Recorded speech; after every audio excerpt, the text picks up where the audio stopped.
നമസ്കാരം. പോൾ പയറ്റിലേക്ക് സ്വാഗതം.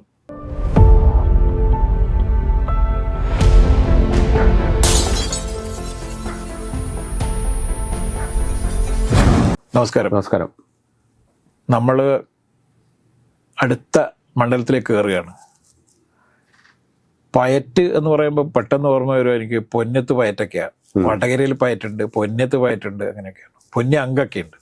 ഇപ്പൊ പൊന്നി അങ്കമൊക്കെ ചേരുന്ന ഒരു മണ്ഡലമാണ് ഈ വടകര മണ്ഡലം. തലശ്ശേരി തൊട്ട് കൂത്തുപറമ്പ്, പിന്നെ ഇപ്പുറത്ത് വരുവാണ് നാദാപുരം. ഇതൊക്കെ ഈ പയറ്റിന്റെ കേന്ദ്രങ്ങളാണ്.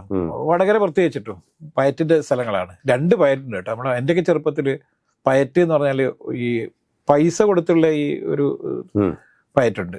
പണപ്പയറ്റ് എന്നാണ് പറയുന്നത്. ഇപ്പൊ സാമ്പത്തികമായ ആർക്കെങ്കിലും കുറച്ച് ബുദ്ധിമുട്ടൊക്കെ ഉണ്ടെങ്കിൽ അയാൾ പ്രഖ്യാപിക്കും, ഞാൻ ഇത്രാം തീയതി ഇന്ന കടയിൽ വെച്ച് ഞാനൊരു കുറിപ്പയറ്റ് കഴിപ്പാൻ നിശ്ചയിച്ചിരിക്കുന്നത് ഈ തേയില സൽക്കാരത്തിൽ പങ്കെടുക്കണം എന്ന് അഭ്യർത്ഥിക്കുന്നത് കൊണ്ട് എൻ്റെ ചെറുപ്പത്തിൽ ഈ കത്ത് കൊണ്ട് തരും. അങ്ങനെ ഒരു പയറ്റുണ്ട്. പക്ഷെ അല്ലാത്തൊരു പയറ്റ് എന്ന് പറയുന്നത് ശരിക്കുള്ള പയറ്റ, ഉറുമിയൊക്കെ വെച്ചിട്ടുള്ള പയറ്റാണ് കളരിപ്പയറ്റ്. ആ ഉറുമിയുണ്ട്, അതുപോലെ തന്നെ വാളൊക്കെ ഉപയോഗിച്ചുള്ള പയറ്റുണ്ട്. ഇത് 3ാമത്തെ പയറ്റാണ്. ഈ പയറ്റാണ് പൂഴിക്കടകൻ പയറ്റ്. ഇപ്പം വടകര കേരളത്തിലെ ശരിക്കും സംബന്ധിച്ചിടത്തോളം ഏറ്റവും കൂടുതൽ ശ്രദ്ധേയമായ ഒരു മണ്ഡലമാണ്. അതിന്റെ കാരണം എന്ന് പറയുന്നത് ഇപ്പോൾ കെ ശൈലജ മത്സരിക്കുന്നുണ്ടോ അല്ലെങ്കിൽ ഷാഫി പറമ്പിൽ പോയി മത്സരിക്കുന്നുണ്ടോ ഒന്നുമല്ല.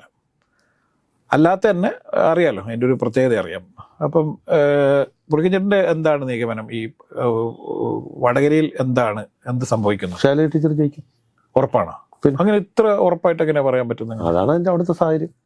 അല്ല, ഞാനൊരു കാര്യം ചോദിച്ചോട്ടെ. അതായത് കഴിഞ്ഞ 3 പാർലമെന്റ് ഇലക്ഷനുകളുടെ ഫലം എടുത്ത് നോക്കുമ്പോൾ LDFന് വലിയ തിരിച്ചടി കിട്ടി. ഇപ്പൊ 2 തവണ മുല്ലപ്പള്ളി രാമചന്ദ്രൻ അവിടെ UDFന്റെ സ്ഥാനാർത്ഥിയായിട്ട് ജയിച്ചതാണ്. കഴിഞ്ഞ പ്രാവശ്യം 5 വർഷം മുന്നേ വളരെ ആകസ്മികമായി അവിടത്തേക്ക് സ്ഥാനാർത്ഥിയായി അന്ന് MLA ആയിരുന്ന കെ മുരളീധരൻ അവിടെ മത്സരിക്കാൻ വേണ്ടി വരുന്നു. അദ്ദേഹവും വലിയ രീതിയിൽ വിജയിച്ചൊരു സ്ഥലം കൂടിയാണ്. പിന്നെ ഇപ്പം കാണേണ്ട ഒരു വേറെ സംഭവം എന്ന് പറഞ്ഞാൽ ഇപ്പം നമ്മുടെ RMB എന്ന പ്രസ്ഥാനം, RMBയുടെ ഒരു രൂപീകരണവും അവിടെ ഉണ്ടായ രാഷ്ട്രീയ പ്രശ്നങ്ങളൊക്കെ നമ്മൾ ഒരുപാട് ചർച്ച ചെയ്തതാണ്. വലിയ രീതിയിൽ ചർച്ച ചെയ്യേണ്ട വിഷയമില്ല. അപ്പോൾ TP കൊലക്കേസുമായി ബന്ധപ്പെട്ട് TP കൊല്ലപ്പെടുന്നതിന് മുന്നേ തന്നെ അവിടെ മുല്ലപ്പള്ളി ജയിച്ചു. പിന്നീട് TP കൊല്ലപ്പെട്ടതിന് ശേഷവും കോൺഗ്രസിന് ജയിച്ചു. ഇപ്പം TP കൊലയുമായി ബന്ധപ്പെട്ടുള്ള ചർച്ചകൾ ഇപ്പോഴും അവിടെ എയറിൽ വളരെ സജീവമായി നിൽക്കുന്ന ഒരു സാഹചര്യത്തിലാണ് വീണ്ടും ഒരു ഇലക്ഷൻ വരുന്നത്. അപ്പം എങ്ങനെയാണ് ബ്ലാങ്കായിട്ട് കെ ശൈലജ ജയിക്കും എന്ന് പറയുന്നത്? നിങ്ങൾ ആര് ജയിക്കുന്നു? അല്ല, ഞാൻ പറയുന്നത് UDFന്റെ സ്ഥാനാർത്ഥി ജയിക്കുമെന്നാണ്. അതിന്റെ കാരണം അതിന് കാരണം എന്ന് പറയുന്നത് ഇത് തന്നെ, ഞാൻ ഈ പറഞ്ഞ TP കൊലക്കേസുമായി ബന്ധപ്പെട്ടുള്ള വിഷയങ്ങൾ. ഇപ്പൊ നമുക്കറിയാം, ഇപ്പം വടകര മണ്ഡലത്തിൽ, അതായത് നിയമസഭാ മണ്ഡലത്തിൽ RMBയുടെ സ്ഥാനാർത്ഥിയായിരുന്നു KK രാമൻ. ജയിക്കാനുള്ള സാഹചര്യം എന്തായിരുന്നു? എല്ലാ കാലത്തും അവിടെ LDFന്റെ സ്ഥാനാർത്ഥി വിജയിച്ചുകൊണ്ടിരുന്നതാണ് വടകര. എല്ലാ കാലത്തും സോഷ്യലിസ്റ്റുകൾ മത്സരിച്ചിരുന്നൊരു സ്ഥലവും കൂടെയാണ്. സോഷ്യലിസ്റ്റുകൾക്ക് കുറച്ചധികം വോട്ടുള്ളതാണ് ഈ വടകര പാർലമെന്റ് മണ്ഡലം. അപ്പൊ പക്ഷെ എന്നിട്ട് പോലും അവിടെ UDFന് ഞാൻ പറയണ ഒന്ന് വ്യക്തിപരമായി ടീച്ചർക്ക് കിട്ടാവുന്ന വോട്ട്, പിന്നെ അതൊരു LDF കോൺസ്റ്റിറ്റ്യുവൻസികളുടെ ഒരു കൂട്ടായ്മയാണ്. അതെ, അത് 2 കാരണങ്ങൾ മതി. അതെ, പക്ഷേ നേരത്തെ അതൊക്കെ തന്നെ ആയിരുന്നു, മാറ്റൊന്നും ഉണ്ടായിരുന്നില്ല. അതെ, അതൊക്കെ ഉണ്ടാകാം. ഇപ്പൊ നമ്മള് അറിയാം. വ്യക്തിപരമായ നേട്ടം എന്ന് പറയുന്നത് നേരത്തെ മുൻ സ്ഥാനാർത്ഥികൾക്കൊന്നും ഉണ്ടായിരുന്നില്ല. അല്ല, അങ്ങനെ പറയാൻ പറ്റുമോ? P ജയരാജൻ നേരത്തെ ചില്ലറ സ്ഥാനാർത്ഥിയായിരുന്നു. അല്ല, അത് രാഷ്ട്രീയമായി ആയിരിക്കാം, പക്ഷെ ഇതൊരു നിഷ്പക്ഷ വോട്ടുകൾ കൂടെ ലഭിക്കാവുന്ന ഒരാളാണ്. അങ്ങനെ നിഷ്പക്ഷമായി വോട്ട് കിട്ടണമെങ്കിൽ CPMന്റെ സ്ഥാനാർത്ഥിയാണല്ലോ ടീച്ചർ, സ്വന്തം സ്ഥാനാർത്ഥിയല്ല. നിങ്ങൾ വടകര എന്ന് പറയുന്ന ഒറ്റ നിയമസഭാ കോൺസ്റ്റിറ്റ്യുവൻസിയിലെ മാറ്റം പറഞ്ഞിട്ട് കാര്യമില്ല. അല്ല, ഇപ്പൊ കൂത്തുപറമ്പ് എന്ന് പറഞ്ഞതിന്റെ അടുത്താണ്. പാനൂര്, കൂത്തുപറമ്പ്, തലശ്ശേരി എന്നൊക്കെ പറയുന്നത് ഒരുപാട് ദൂരെയോ ഈ ഒരു പരസ്പരം അറിയാത്ത ആളുകളോ ഒന്നുമല്ല. നമുക്കറിയാം, ഇപ്പൊ TP കൊല ചെയ്യപ്പെട്ടപ്പോ തന്നെ കണ്ണൂർ ജില്ലയിലുള്ള കൊലയാളികളായിരുന്നു ഏറ്റവും കൂടുതൽ ഉണ്ടായിരുന്നത് ഈ കേസിൽ. ഇപ്പോഴും ജയിലിൽ കിടക്കുന്ന ആളുകൾ കണ്ണൂരുകാരാണ്. കൊലപാതക രാഷ്ട്രീയം അല്ലല്ല, പക്ഷെ കൊലപാതക അതിന്റേതായ കാരണങ്ങളുണ്ട്. അല്ല, കൊലപാതക രാഷ്ട്രീയം നമ്മൾ ചർച്ച ചെയ്യാതെ പോകാൻ പറ്റില്ലല്ലോ. അല്ല, അത് ചർച്ച ചെയ്തോളൂ, TP കേസ് ചർച്ച ചെയ്തോളൂ, അതെല്ലാം ഞാൻ സമ്മതിക്കുന്നു. പക്ഷെ ഈ വോട്ടിന്റെ പാറ്റേൺ വരുമ്പോ ഇത്തവണ കഴിഞ്ഞ സർക്കാരിൽ ഒരു മന്ത്രി എന്നുള്ള നിലയിൽ ടീച്ചർ ഉണ്ടാക്കിയ ഒരു വല്ലാത്ത മതിപ്പുണ്ട്. ആ മതിപ്പ് അതാണ് കഴിഞ്ഞ നിയമസഭാ തെരഞ്ഞെടുപ്പിൽ കണ്ടത്. ആ മണ്ഡലം ഇവിടെയല്ല, അതും മട്ടന്നൂരാണ് ഇതിൽ ബാധിക്കില്ല. ഇല്ല, ബാധിക്കില്ല, കണ്ണൂരിന്റെ ഭാഗമാണ്, ആയിക്കോട്ടെ, അതും ബാധിക്കാം. പക്ഷെ അതുണ്ടാക്കിയ ഒരു ഇമ്പാക്റ്റിൽ ടീച്ചർ ജയിക്കുമെന്ന് തന്നെയാണ് ഞാൻ. ഇപ്പൊ ഈ CPM കൊലപാതക രാഷ്ട്രീയത്തിൽ നിന്നും ഒരു അടി പോലും പിന്നോട്ട് പോയിട്ടില്ല എന്ന് തെളിയിക്കുന്ന സംഭവമാണല്ലോ കഴിഞ്ഞ ദിവസം അവിടെ ഉണ്ടായ ബോംബ് സ്ഫോടനവും. അതൊരു പടക്കമല്ലേ? അത് വിജയരാഘവൻ പറഞ്ഞാണ് പടക്കം. നിങ്ങൾ പൊട്ടിക്കുമ്പോൾ മാത്രം അത് പടക്കം. മറ്റുള്ളവരാരും പൊട്ടിച്ചു കഴിഞ്ഞാല് ഇപ്പം AKG ഭവനെതിരെ നേരെ ഒരു സ്ഫോടക വസ്തു എറിഞ്ഞപ്പോ AKG ഭവൻ കിടുങ്ങി എന്നാണ്. അതായത് PK ശ്രീമതി പറഞ്ഞാണ്, ഞാൻ പറഞ്ഞല്ല. PK ശ്രീമതി വായിച്ചുകൊണ്ടിരിക്കുന്നു, അപ്പൊ ഒരു സ്ഫോടനം ഉണ്ടാകുന്നു, AKG ഭവൻ കിടുങ്ങി എന്ന് പറഞ്ഞു. അവസാനം എന്താ സംഭവിച്ചത്? ഓലപ്പടക്കം പൊട്ടിച്ചായിരുന്നത്. അപ്പോ നിങ്ങൾക്ക് നേരെ ഉണ്ടാകുന്ന ഓലപ്പടക്കം വലിയ ബോംബായി മാറും. നിങ്ങൾ രണ്ടുപേര് കൊല്ലപ്പെട്ടാലും അത് പടക്കം, ഒരു ഓലപ്പടക്കം പൊട്ടിയിട്ട് ഒരാൾ മരിക്കും. ഞാൻ നിങ്ങളോട് ചോദിക്കുന്നു, ഞാൻ പറഞ്ഞു വന്നത് ശരിയായ രാഷ്ട്രീയ പ്രവർത്തനം വഴിയുള്ള തെരഞ്ഞെടുപ്പ് നടന്നാൽ പാനൂർ ഇപ്പൊ ബോംബ് പൊട്ടിയത് ടീച്ചറെ പ്രതികൂലമായിട്ട് തന്നെ ആയിരിക്കും ബാധിക്കുക. അതിപ്പോ ഞാൻ ഈ പറയുന്ന വാദങ്ങൾക്ക് ഘടകവിരുദ്ധമാണ്. അത് പക്ഷെ ടീച്ചർ എന്ന് പറയുന്ന വ്യക്തിയുടെ കുഴപ്പമല്ലല്ലോ. അല്ല, ഞാൻ ഒറ്റ കാര്യം ചോദിച്ചോട്ടെ. ഇപ്പൊ കഴിഞ്ഞ പ്രാവശ്യം പുളിക്കഞ്ചേട്ടൻ പറഞ്ഞ് ഞാൻ അംഗീകരിക്കുന്നു. ടീച്ചർ കഴിഞ്ഞ പ്രാവശ്യം ഒരു മന്ത്രി എന്നുള്ള നിലയിൽ ഈ മിനിസ്ട്രിയിൽ ഏറ്റവും നല്ല പെർഫോമൻസ് കാഴ്ചവെച്ച മന്ത്രി എന്നുള്ള രീതിയിൽ അവർക്ക് സ്വീകാര്യതയുണ്ട്. ശരിയാണ്. അപ്പോൾ അതുകൊണ്ടാണ് മട്ടന്നൂരിൽ അവർക്ക് ഏറ്റവും മുഖ്യമന്ത്രിയേക്കാൾ കൂടുതൽ വോട്ട് കിട്ടിയത്. ഞാനടക്കം പോയി വോട്ട് ചെയ്തിട്ടുണ്ട് മട്ടന്നൂരിൽ.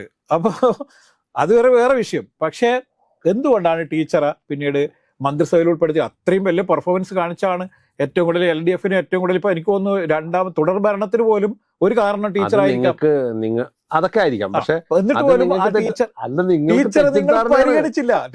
നിങ്ങൾക്ക് തെറ്റിദ്ധാരണയാണ്. എല്ലാവർക്കും തെറ്റിദ്ധാരണ അല്ല എന്ന് പറഞ്ഞാൽ ടീച്ചർ ഭയങ്കര നല്ല ആളാണ്. പക്ഷെ അതേപോലെ പെർഫോം ചെയ്യാൻ പറ്റുന്ന ആളുകൾ ഞങ്ങളുടെ പാർട്ടിയിൽ വേറെ ഉണ്ടല്ലോ. ഇതിപ്പോ ആരും ഇപ്പൊ പെർഫോം ചെയ്തോണ്ടിരിക്കുന്നത് അങ്ങനെ ആരും കാണണ്ടേ? അത് നിങ്ങൾ പറയുന്നില്ല. പാർട്ടിയിൽ വേറെ ആളുകളുണ്ടെന്നേ. പാർട്ടി വേറെ ആളില്ലാന്ന് പിന്നെ ഞങ്ങള് എന്റെ ചോദ്യം, ടീച്ചറെ വെറും ഒരു MLA ആക്കി മാറ്റി. ഇതിപ്പോ നിയമസഭ ഇലക്ഷൻ നടന്നിട്ട് 3 വർഷമായി ഇല്ലേ? 3ാമത്തെ വർഷമാണ് ഇത്. ടീച്ചർക്ക് പിന്നീട് എന്താണ് നിങ്ങൾ എങ്ങനെ ഉപയോഗിച്ച ടീച്ചറെ? അവരുടെ ഭരണപരിചയമോ അല്ലെങ്കിൽ അവർക്ക് എന്തെല്ലാം വിഷയങ്ങൾ അതിനു ശേഷം ഉണ്ടായി. എന്തുകൊണ്ടാണ് ടീച്ചറെ ആ രീതിയിലൊന്നും പരിഗണിക്കാതെ വെറും ഒരു MLA ആയി നിർത്തിയിട്ട് പിന്നെ ടീച്ചർ എന്തിനാണ് വടകര നിർത്തിയിട്ട്? ടീച്ചറുടെ ഗുഡ്വിൽ നിങ്ങൾക്ക് വേണം, പക്ഷെ ടീച്ചർക്ക് പിന്നീട് പരിഗണിക്കില്ല എന്ന് പറയുന്നത് രാഷ്ട്രീയത്തിന്റെ കാപട്യല്ലേ? ടീച്ചർ പെർഫോം ചെയ്തതിന് ഒരു കാരണം മുഖ്യമന്ത്രി കൂടെ അല്ലേ? പിന്നെ നിങ്ങൾ തന്നെ രണ്ടും പറയുന്നത് കേട്ടാ. മുഖ്യമന്ത്രിന്റെയും കൂടി പെർഫോമൻസിലാണ് ടീച്ചർക്ക് ഈ ഗുഡ്വിൽ കിട്ടിയിട്ടുണ്ടെങ്കിൽ ടീച്ചർ അവിടെ മത്സരിക്കുന്ന സമയത്ത് നിങ്ങൾ പറയുന്നത് എന്താ? ടീച്ചർക്ക് വ്യക്തിപരമായി വോട്ട് കിട്ടുന്നു പെർഫോമൻസിന്റെ പേരിൽ. അത് പാർട്ടിക്ക് വേണ്ടിയിട്ടും പാർട്ടിയും സർക്കാരും ഉണ്ടാക്കിയ നേട്ടങ്ങൾ വെച്ചിട്ട് ടീച്ചർക്ക് വോട്ട് കിട്ടും തന്നെ ഞാൻ പറയണം. ഒരു കാരണവശാലും കിട്ടൂല. നിങ്ങൾ വെറും ബാധാണ്. പിന്നെ മാത്രല്ല, ഇപ്പം എതിർ സ്ഥാനാർത്ഥി ദുർബലനാണോ? അല്ല, ദുർബലനാണെന്ന് ഒരു സ്ഥാനാർത്ഥിയും ദുർബലനാണ്. അപ്പൊ അവിടെ കേരളത്തിലെ എല്ലാ സ്ഥാനാർത്ഥികളും ബലവാന്മാരാണ്. അതെ. അപ്പൊ അവിടെ പിന്നെ ഈ ഷാഫി പറമ്പിലിന് ജയിക്കാനുള്ള സാധ്യത ഇല്ല എന്നെങ്ങനെ വിലയിരുത്തുന്നത്? അല്ല, ഞാൻ പറഞ്ഞ കാരണം അയാൾ വളരെ ശക്തനായ ഒരു യുവ നേതാവ് ആണ്. അതേ പറഞ്ഞ ഈ തെരഞ്ഞെടുപ്പ് മത്സരത്തിന്റെ ബാഹ്യമായി വരുന്ന കുറെ കാര്യങ്ങളുണ്ട്. ഇപ്പൊ ഈ പറഞ്ഞ പാനൂരും ഇത്തരത്തിലുള്ള TP അത് ഭയങ്കരമായി എഫക്ട് ചെയ്താൽ ചിലപ്പോൾ നിങ്ങളുടെ വാദം ശരിയാകാം. അല്ലാത്ത നിലയിൽ ഒരു കാൻഡിഡേറ്റ് അത് നമ്മള് പാനൂരൊക്കെ ഇന്നലെ ഉണ്ടായതല്ലേ? പാനൂര് ഇന്നലെ ഉണ്ടായതല്ലേ വെച്ചാൽ ഇന്നലെ ഉണ്ടായതാണ് ഏറ്റവും കൂടുതൽ പെട്ടെന്ന്. അതേ പറഞ്ഞ അത് അങ്ങനെ ഉണ്ടായത് തിരിച്ചടി ആവുകയാണെങ്കിൽ ടീച്ചർ നോക്കാം. അത് ഞാൻ പറയുന്നില്ല. ബോംബ് സ്ഫോടനം തന്നെ നമുക്കറിയാം. ബോംബ് സ്ഫോടനം ഉണ്ടായപ്പോ എന്താണ് CPM പറഞ്ഞെന്താണ്? CPM നേതാക്കന്മാർ പറഞ്ഞെന്താണ്? ഇത് പാർട്ടിക്ക് ബന്ധമില്ല, ഞങ്ങൾക്കറിയില്ല ഇതാരാണെന്ന്. മാത്രമല്ല എനിക്കറിയില്ല എന്ന് പറഞ്ഞു. പിന്നെ ഗോവിന്ദ മാഷിന്റെ ഭാഷയിൽ പറഞ്ഞാല് ആ സംഘത്തേക്ക് നമ്മൾ പണ്ടേ കളഞ്ഞാണെന്ന് പറഞ്ഞു. ഏത് സംഘത്തെ കളഞ്ഞു? ഇതില് DYFI നേതാക്കന്മാരടക്കം അല്ലേ അറസ്റ്റ് ചെയ്യപ്പെട്ടവരെല്ലാം DYFI നേതാക്കന്മാർ. ഇപ്പൊ വേറൊരു സാധനം കൂടി വന്നിട്ടുണ്ട്. ഈ പടക്കാണെന്ന് പറയുന്നത് മാത്രമല്ല, ഇവര് പറഞ്ഞ രക്ഷാപ്രവർത്തനത്തിന് വേണ്ടി വന്ന ആളുകളെയാണ് ഇപ്പൊ പോലീസ് അറസ്റ്റ് ചെയ്തേക്കുന്നത്. പോലീസ് ആഭ്യന്തര വകുപ്പ് മന്ത്രി ആരാ? പിണറായി വിജയൻ. രക്ഷാപ്രവർത്തനം എന്ന് പറഞ്ഞ രക്ഷാപ്രവർത്തനം തുടങ്ങിയത് പിണറായി വിജയൻ തന്നെയാണ് ഈ വാക്ക് ഉപയോഗിച്ച് തുടങ്ങിയത്. അതെ, നമ്മുടെ അതൊക്കെ നമ്മളെ സത്യസന്ധമായ ചില നിലപാടുകളാണല്ലോ. അവിടെ ഈ മാത്രമല്ല, എവിടെയോ ഉള്ളൊരു DYFI നേതാവ് രാത്രിയിൽ ഇവിടെ ഒരു ബോംബ് സ്ഫോടനം ഉണ്ടായപ്പോ മിനിറ്റുകൾക്കകം അവിടെ രക്ഷാപ്രവർത്തനത്തിൽ വന്നു എന്നൊക്കെ ഞാൻ പറഞ്ഞില്ല രാഷ്ട്രീയ നിങ്ങളുടെ ഷാഫി പറമ്പലിന് വേണ്ടി നിങ്ങൾ ഈ പറയുന്ന വാദങ്ങളിനോട് ഞാൻ യോജിക്കുന്നു. കാരണം ഇന്നലെ ഉണ്ടായ ഒരു അതൊക്കെ ആന്റി ആയിട്ട് ടീച്ചറെ ബാധിച്ചാൽ ടീച്ചർക്ക് അപകടം സംഭവിക്കുക എന്ന് വെച്ചാൽ തോൽവിയിലേക്ക് പോകാം. അത് ഇല്ലെന്ന് ഞാൻ പറയുന്നില്ല. പക്ഷെ നിലവിലത്തെ സാഹചര്യത്തിൽ അങ്ങനെ ആയിരുന്നില്ല. ഇപ്പൊ ഈ പാനൂർ കേസ് എന്നൊക്കെ പറഞ്ഞു കഴിഞ്ഞിട്ട് അത് എത്രത്തോളം അതിന്റെ ഡയമെൻഷൻ ഉണ്ടാകുമെന്നുള്ളത് ടീച്ചർക്ക് ദോഷം തന്നെയാണ്. അതിനോട് ഞാൻ യോജിക്കുക തന്നെയുണ്ട്, അതിന് സംശയമില്ല.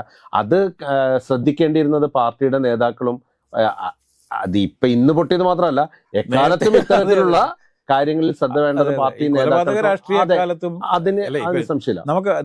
നമുക്കറിയാം ഇപ്പൊ ഈ ദീർഘകാലം CPM അല്ലെങ്കിൽ LDF ജയിച്ചുകൊണ്ടിരുന്ന സ്ഥലമാണ്. ഇപ്പൊ നമുക്കറിയാം KP ഉണ്ണികൃഷ്ണൻ ഏതാണ്ട് ഒരു 5 ടേമിൽ KP ഉണ്ണികൃഷ്ണൻ വടകരയിൽ ജയിച്ചിട്ടുണ്ടായിരുന്നു. അദ്ദേഹം LDFന്റെ സ്ഥാനാർത്ഥിയെ ജയിച്ചു. അതിനുശേഷവും CPMന്റെ സ്ഥാനാർത്ഥികൾ അവിടെ ജയിച്ചിട്ടുണ്ട്. പക്ഷേ ഈ പിന്നെ TP കൊല്ലപ്പെടുന്ന മുന്നേ തന്നെ അവിടെ CPMൽ വലിയ രീതിയിൽ വിഭാഗീയത ഉണ്ടാവുകയും ഈ വിഭാഗീയത പിന്നീട് വലിയ രീതിയിലുള്ള പൊട്ടിത്തെറിയിലേക്ക് വരികയും അങ്ങനെയാണല്ലോ ഈ RMP പ്രസ്ഥാനമൊക്കെ ഉണ്ടാകുന്നത്. ഇപ്പൊ അവിടെ തന്നെ 2-3 പഞ്ചായത്തുകളിലുണ്ടായ ഭരണമാറ്റവുമായി ബന്ധപ്പെട്ടുണ്ടായ തർക്കങ്ങളാണല്ലോ ഈ അവസ്ഥയിലേക്ക്. ഇത്തരം തർക്കങ്ങൾ ഉണ്ടാകുന്ന സമയത്ത് സ്വാഭാവികമായിട്ട് ജനങ്ങൾ 2 പക്ഷത്ത് നിൽക്കുമെന്ന് പാർട്ടി അറിയണമായിരുന്നു. പാർട്ടി അത് പരിഹരിക്കുന്നതിന് പകരം ചെയ്തതെന്താണ്? കുലംകുത്തികൾ എന്ന് വിളിക്കുകയും പിന്നീട് അദ്ദേഹത്തിനെ കൊല്ലുകയും, നിഷ്ഠൂരമായി കൊല്ലുകയും കേരള മനസാക്ഷിയെ വല്ലാത്ത രീതിയിൽ ഞെട്ടിപ്പിച്ചു. ആ ഞെട്ടിൽ നിന്ന് ഇപ്പോഴും മോചിതമായിട്ടില്ല. ഇതുകൊണ്ടാണ് ഈ പിന്നീടുള്ള തോൽവി. ആ ഞെട്ടൽ ഇപ്പോഴും അവശേഷിക്കുന്നുണ്ട്. പിന്നെ പാർട്ടിക്ക് ബന്ധമില്ലാന്ന് തന്നെ അന്നും പറഞ്ഞിട്ടുണ്ടായിരുന്നു അല്ലേ?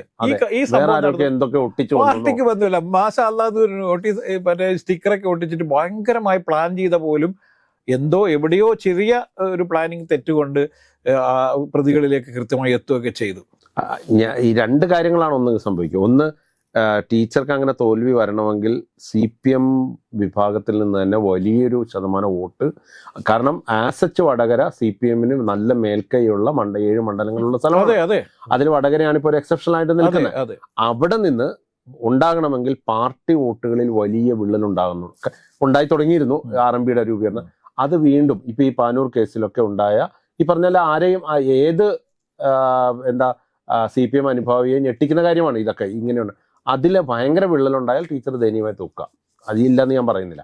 പക്ഷെ നമ്മുടെ തിരഞ്ഞെടുപ്പ് ഫ്രെയിമില് ടീച്ചർ ഒരു ജയിക്കാവുന്ന കാൻഡിഡേറ്റ് തന്നെയാണ്. അല്ല, ടീച്ചർ ജയിക്കാവുന്ന കാൻഡിഡേറ്റ് അല്ലാന്ന് നമ്മൾ പറയുന്നില്ല. ഇപ്പം ഷംസീർ മത്സരിച്ചപ്പോഴും പിന്നീട് ഈ P ജയരാജൻ മത്സരിച്ചപ്പോഴും ഇപ്പോഴും ഒക്കെ നമ്മൾ കണക്കുകൾ എടുത്ത് പരിശോധിക്കുകയാണെങ്കിൽ പുള്ളിക്കഞ്ഞാട് പറയുന്നത് കറക്റ്റാണ്. കാരണം ഏറ്റവും കൂടുതൽ CPMന് സ്വാധീനമുള്ള പാർട്ടി ഗ്രാമങ്ങൾ, നിരവധി പാർട്ടി ഗ്രാമങ്ങൾ ഉൾക്കൊള്ളുന്ന ആ ഒരു വിള്ളലുണ്ടല്ലോ, അത് ടീച്ചർ വരുമ്പോൾ ഉണ്ടാവില്ല എന്നാണ് എന്റെ കണക്ക്. അല്ല, അത് ടീച്ചർ വരുമ്പോൾ പോലും ഉണ്ടാവും. കാരണം അവിടെ ഉള്ള പ്രശ്നങ്ങൾ പരിഹരിക്കുന്നതിന് പകരം CPM പിന്നെയും ഇരുട്ടുകൊണ്ട് ഓട്ടയടക്കാൻ വേണ്ടി, അപകടമാണ്. അതാണ് ഞാൻ സമ്മതിക്കുന്നു, അക്കാര്യത്തിൽ എനിക്ക് തർക്കമേ ഇല്ല. ഇരുട്ടുകൊണ്ട് ഓട്ടയടക്കാൻ വേണ്ടി ശ്രമിച്ചു എന്നുള്ളത് തന്നെയാണ് പാർട്ടി. അവിടുത്തെ യഥാർത്ഥ പ്രശ്നം പരിഹരിക്കുന്നതിന് പകരം കൂടുതൽ ന്യായവാദങ്ങൾ ഉൾക്കൊള്ളുകയും ഞങ്ങൾ അക്രമത്തിന്റെ ആളുകളല്ല എന്ന് പറഞ്ഞുകൊണ്ടേയിരിക്കുകയും സമാധാനകാംക്ഷികളാണെന്ന് പറഞ്ഞുകൊണ്ടേ നുണകൾ ഏത് പാർട്ടിയെ നശിപ്പിക്കും. അവിടെയാണ് വിഷയം. ഇപ്പൊ നമുക്കറിയാം, ഇപ്പം ഇതിനേക്കാളും വലിയ മഹാമേരുവായ VS അച്യുതാനന്ദൻ തോൽക്കുന്ന നമ്മൾ കണ്ടിട്ടുണ്ട് ഇല്ലേ? VS അച്യുതാനന്ദൻ തോറ്റിട്ടുണ്ട്. പാർട്ടിക്ക് ഭയങ്കരമായ സ്വാധീനം ഉണ്ടായിരുന്ന മാരാരിക്കുളത്ത് VS അച്യുതാനന്ദൻ തോൽക്കുന്ന നമ്മൾ കണ്ടിട്ടുണ്ട്. അപ്പൊ അത്രയൊന്നും അല്ലല്ലോ ടീച്ചർ. അപ്പൊ ടീച്ചർക്ക് തോറ്റുകൂടായില്ലല്ലോ. തോറ്റുകൂടായില്ല. അല്ല, അതേ പറഞ്ഞ ഇങ്ങനത്തെ ഘടകങ്ങൾ സ്വാധീനിച്ചാൽ പാർട്ടി വോട്ടിൽ വലിയ വിള്ളൽ ഉണ്ടാവും. ആ വിള്ളൽ ടീച്ചറിനെ തോൽപ്പിക്കാം ഞാൻ വിശ്വസിക്കുന്നത്. അതുകൊണ്ട് തന്നെ ഈ അവിടെ നേരത്തെ 3 തവണ UDFന്റെ സ്ഥാനാർത്ഥി വിജയിച്ച സ്ഥലമാണ്. വീണ്ടും UDFന്റെ സ്ഥാനാർത്ഥിയായ ഷാഫി പറമ്പിൽ ഉന്നതമായ വിജയം നേടും എന്ന് തന്നെയാണ്. ഉന്നതമായ വിജയം എത്ര വോട്ട്? ഏതാണ്ട് ഒരു 1.5 ലക്ഷം വോട്ട് വരെ ഷാഫി പറമ്പിൽ പിടിച്ചേക്കും എന്നുള്ളത് തന്നെയാണ് എൻ്റെ ഒരു ലീഡ്. അത്രയും വലിയ രീതിയിലുള്ള വിഷയങ്ങൾ അവിടെ ഉണ്ടായിട്ടുണ്ട്. ആളുകൾക്ക് CPMന്റെ ഒരു പ്രത്യേകത എന്ന് പറയുന്നത് പല വിഷയങ്ങളിലും പ്രതികരിക്കാൻ വേണ്ടി ആളുകൾക്ക് പറ്റാറില്ല. CPMന്റെ ഒരു ഘടന അങ്ങനെ വെച്ച്. അപ്പോൾ ആളുകൾ പ്രതികരിക്കുന്നത് എപ്പോഴാണ്? വോട്ടിങ്ങിൽ മാത്രമാണ് അവർക്ക് പ്രതികരിക്കാൻ പറ്റുള്ളൂ. അതുകൊണ്ട് ഈ വോട്ടെടുപ്പിലും ആളുകൾ കൃത്യമായി പ്രതികരിക്കും എന്നുള്ളത് തന്നെയാണ് എൻ്റെ വിശ്വാസം.